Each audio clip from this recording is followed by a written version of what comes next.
গতকালকেও লাউ শাক রান্না করা হয়েছিল। কাঁঠাল হয়েছে, এই গাছটায় ভালো কাঁঠাল হয়। এই যে আতা হয়েছে।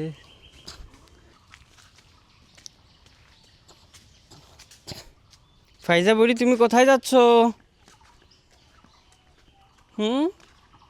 আসসালামু আলাইকুম। আজ কত অষ্টম রমজান, 7টা রোজা শেষ, অষ্টম রোজা পড়ছে আজকে।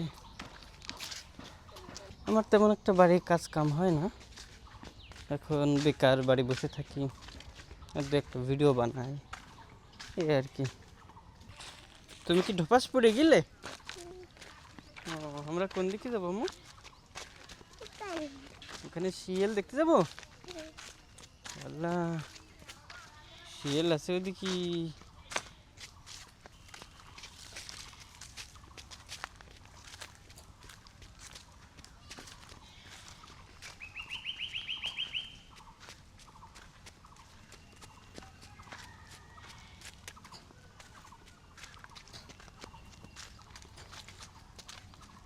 এটা হচ্ছে আমাদের পুরন বাড়ি বলা হয়,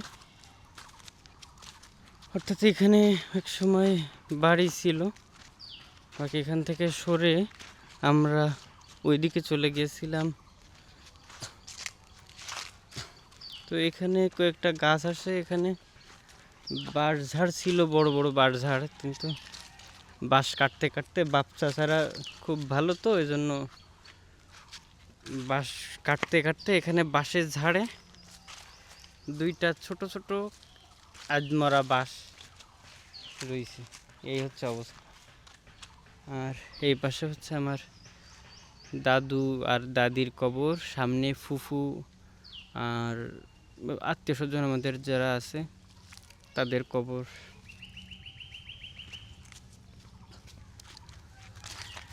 এখানে কাঁঠাল গাছে কাঁঠাল হয়েছে, এই গাছটায় ভালো কাঁঠাল হয়। জি, বললা ফুল পাইছো?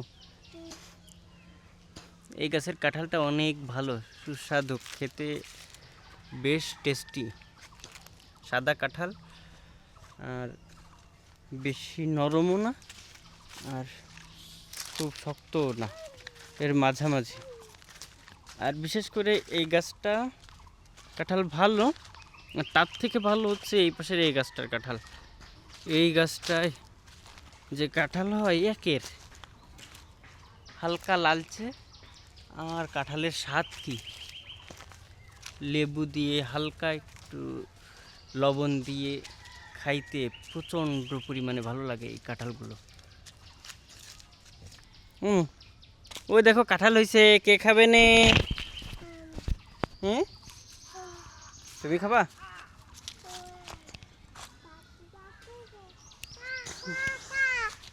কা কা কা পাখি দেখতে যায়?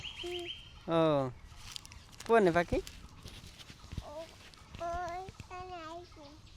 এখানে আরো ঘন ঘন কয়েকটা গাছ ছিল, কিন্তু গাছগুলো কেটে ফেলা হয়েছে। বাগানে যে গাছ থাকবে, গাছের বদলে এখন বাগান পুরো উজাড় হয়ে গেছে, ফাঁকা ফাঁকা হয়ে গেছে। গাছগুলো সবাই কাটায় ব্যস্ত আছে, কিন্তু কেউ লাগানোর আর কি মন মানসিকতা নেই। গাছ যে লাগাইতে হবে কাটার পরে গাছগুলো। এখানে অনেক বড় বাগান ছিল, এক সময় অনেক বড় বড় গাছ ছিল, সব এখন সাফ হয়ে গেছে। এখানে একটা জাম গাছ ছিল, আর এখানে একটা শিমুল গাছ ছিল, সেই শিমুল গাছ কেটে ফেলানো হয়েছিল, পরে যে শিমুল গাছের গোড়া থেকে আবার একটা চারা বের হয়েছে, কিন্তু এটা তেমন একটা বড় হয়নি, আর এর বড় হওয়ার কোনো সম্ভাবনাও আছে বলে মনে হয় না। ঝিঝি পোকা উঠতেছে, এই যে ঝিঝি পোকা, বললা কি সুন্দর ঝিঝি পোকা উঠতেছে।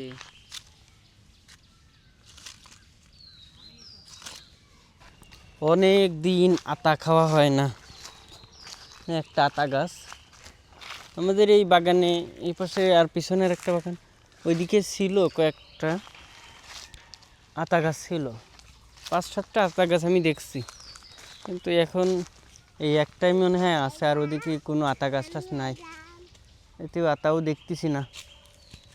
তবে সামনে ওই আতা গাছ আছে, এটা হচ্ছে হামজুম গাছ। মানে দেখছেন আতা, এই গাছটা আমাদের চাষিগের গাছ, এই গাছে বেশ আতা হয়েছে দেখতেছি, এই যে আতা হয়েছে।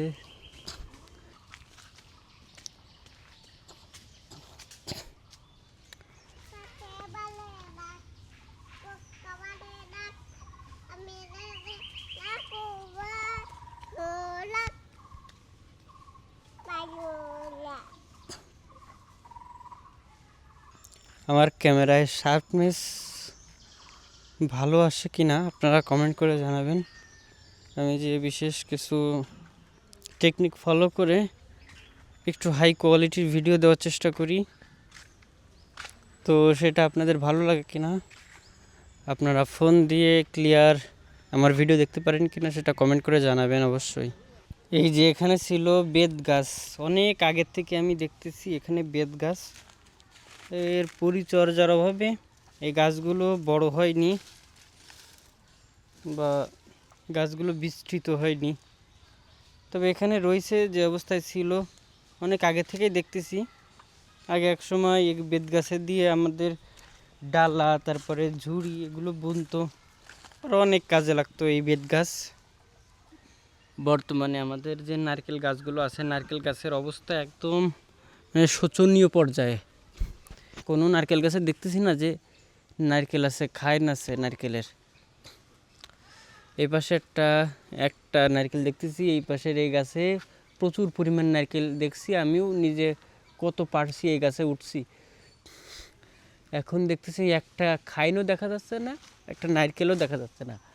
এই গাছে শুধু কয়টা খাইন পড়েছে, যাতে একটা নারকেল নাই। আর এই গাছে তো কোনোদিন নারকেল হতেই দেখিনি আমি। এই গাছে একটু নারকেল হয়, তো এখানে দেখতে পাচ্ছি 4-5টা, একখান দিতে আছে, আর ওই পাশে 2টা মোটা 8-10টা নারকেল আছে। ওই পাশে ওই নারকেল গাছে ভালো নারকেল হয়, এই পাশে হয়, কিন্তু নারকেল কোনো গাছে ভালো নারকেল নেই।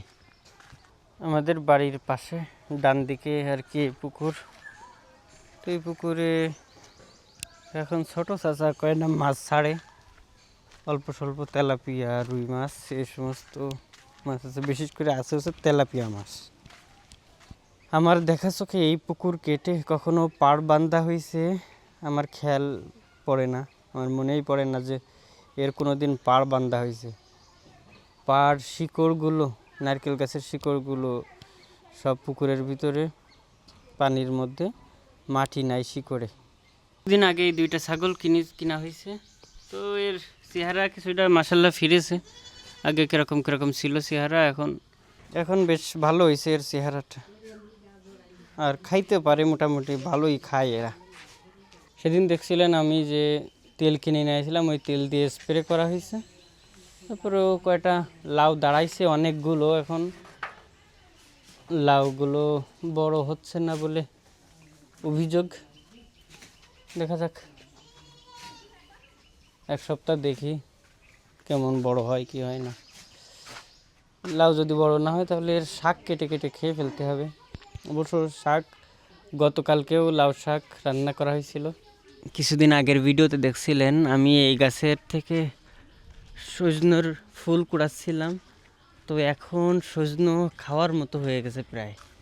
মাশাআল্লাহ, সজনোর যে দাম, তাতে এই গাছেই তো মোটামুটি 4-5 হাজার টাকা সজনো হওয়ার কথা। অনেক সিম খাওয়া হয়েছে এই গাছ থেকে, তো অবশেষে এই সিম গাছগুলো মেরে ফেলা দেওয়া হচ্ছে। সিম গাছের যে সিমগুলো আছে সব পেড়ে আর কি রান্না করা হবে, আর কিছু সিম শুকনা বীজ আছে সেইগুলো আমরা সংরক্ষণ করে রাখবো, আগামী বছর আবার এই বীজগুলো রোপণ করব। এই সিমের বীজগুলো আমরা এখন মানে সংগ্রহ করে রেখে দিব, তারপরে আগামী বছর আবার এই বীজগুলো আর কি রোপণ করব। আল্লাহ, হাসিনা কি নিয়ে ফেলাইছে আম্মু? সিমির এই লতা পাতা পাড়তে যে ভীষণ কষ্ট হয়ে গেছে, জোহরের আজান দিচ্ছে, এখন গোসল টোসল করে তারপরে মসজিদে যাব নামাজ পড়তে। রমজান মাস, মোটামুটি 5 ওয়াক্ত মসজিদে নামাজ পড়ার চেষ্টা করতেছি।